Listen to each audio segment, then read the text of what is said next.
एक दिन पति पत्नी के बीच झगड़ा हो गया था। दोनों एक दूसरे का चेहरा भी नहीं देखना चाहते थे। तो कुछ लोगों ने उन्हें काउंसलर के पास जाने की सलाह दी। तो वे दोनों काउंसलर के पास चले गए। दोनों जब ऑफिस में दाखिल हुए तो काउंसलर ने दोनों के चेहरे पर गंभीर तनाव देखा। उसने दोनों को बैठने को कहा, फिर उनसे उनकी समस्या पूछी तो वे दोनों एक दूसरे पर आलोचनाओं के पहाड़ डालने लगे।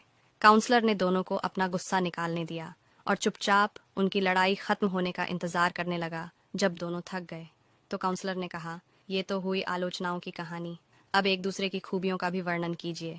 तो दोनों बिल्कुल चुप हो गए और कुछ नहीं बोले। काउंसलर समझ गया कि वो एक दूसरे से बहुत नाराज हैं। उसने दोनों को कागज और कलम दिए और कहा, एक दूसरे के गुणों को अपने अपने कागज पर लिखें। दोनों ने काफी देर तक कुछ नहीं लिखा। थोड़ी देर बाद पति ने अपने कागज पर कुछ लिखना शुरू किया। तुरंत उसकी पत्नी भी अपने कागज पर कुछ लिखने लगी। फिर लिखकर दोनों ने अपने पेपर काउंसलर को सौंप दिए।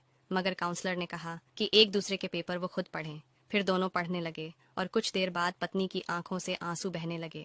दोनों एक दूसरे की तारीफ पढ़कर बहुत खुश हुए। कमरे का माहौल अचानक बदल गया। ऐसा लग रहा था कि जैसे उन्होंने कभी लड़ाई ही नहीं की।